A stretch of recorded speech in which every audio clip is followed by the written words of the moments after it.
just went right away. Yeah. Just talk about just down the stretch, just the way you're out there on the court, just kind of what you're thinking and what you're feeling. Close game, and Pop has the confidence to keep you out there. Yeah. I mean, I feel like just being out there late game is credit to my defense. I feel like that's when it's needed most. So I was really just trying to lock in on that, and then on the other end, just execute. Whatever Pop calls. We had CP on the court as well. So two great minds like that. I mean, it takes a lot of pressure off of me. So. What have you seen from a guy like Kelly Johnson, just in the second unit, in terms of straight line drive, the aggressiveness, and how he's able to attack downhill? I mean, KJ being able to touch the paint whenever, I feel like that just opens up the floor for driving kicks, and I feel like it converges the defense a lot because you have to send more than one body at him to stop him. So his ability to get to the basket, on anybody at any given time is definitely a great skill. Houston's comeback late that point. What do you think went wrong? What do you think you learned during that Houston comeback? I think they were trying to.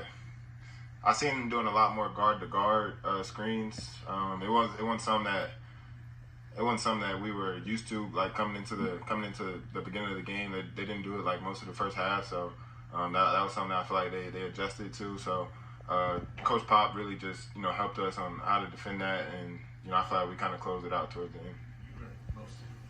Me, I would say just really the communication part of it. I felt like they were trying to take me off the ball a lot with the guard on guard because they knew we were switching them. So just finding a way to try and stay on the ball to create more stops for our team and also help rebounding. So yeah. You got to make free throws at Final Fours before, but how those forward in the last few seconds tonight compare?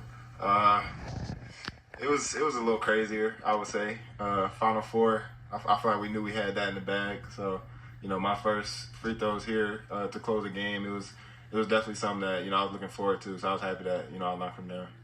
Tell us about that length of the court pass you made to Malachi, and then he killed him for the jam. I feel like that's just second nature to me. I seen him running. He had a step on his guy, so I kind of leaded him a little left, kind of throw it away from his defender, and I feel like the rest is history. It's also second nature to Malachi for him to, make that lob, right away. So, I feel it was just a great play all around. You seem to be already making some passes and seeing some passes that other guys don't. Where does that come from with you? Has that been something that's always been ingrained in you? Or? I would say I've always had it. My dad kind of opened my eyes to a lot of those passes when I was real young. So, just reading the floor, reading defenses is something that I've always been able to do ever since I was young. So, being able to see those passes, I wouldn't say is too 19-year-old. Did your dad point that out? By the way, guys. Watch games with him or watch film even, or how did? He was my coach at one point, so it was easy for him to tell me like in real time what passes is open, what reads is open. And he also played, so it was easy for me to buy into what he was saying. So. Stephon, when you're out there with CP3, for example, or you've got even another point guard, is there any discussion between you guys about sort of what position you're playing, or is it more free flowing? You guys know each other real well? I'll say it's free flowing. Whoever really grabs the rebound pushes it.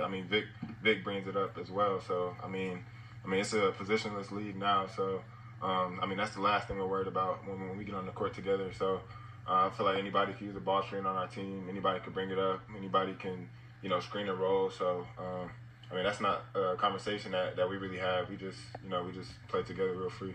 There was a possession right at the end, near the end, where you were on the floor with Chris, but you were the guy handling the ball. Was that a situation you could have ever pictured yourself in? Yeah. I have confidence in my own ball ability, and I feel like my teammates and my coaches do too. So, that was a play that we ran for me to handle it. And, like I said, they have a lot of confidence in me, so it's only right that I have confidence in myself doing it. It seems like the team was clicking extremely well in the second quarter, and the Rockets had a bit more luck offensively in the third, and especially in the fourth. What do you think played into that? I mean, like I said earlier, I think they kind of adjusted to what we were doing on their ball screens, kind of running them off the line. We were in, a lot of coverages with Vic. They brought Vic in a lot of ball screens which caused a lot of trouble for them. So they started bringing more guard-to-guard screens to get him out of the action. So it was something that, we just had to adjust to. And, I'm happy we got it right at the right time. Really have the Jordan brand locked up. Yeah, for sure. Great accomplishment. Yes, sir. Tom watched I got you. Appreciate it. Go Spurs, go! Let's go.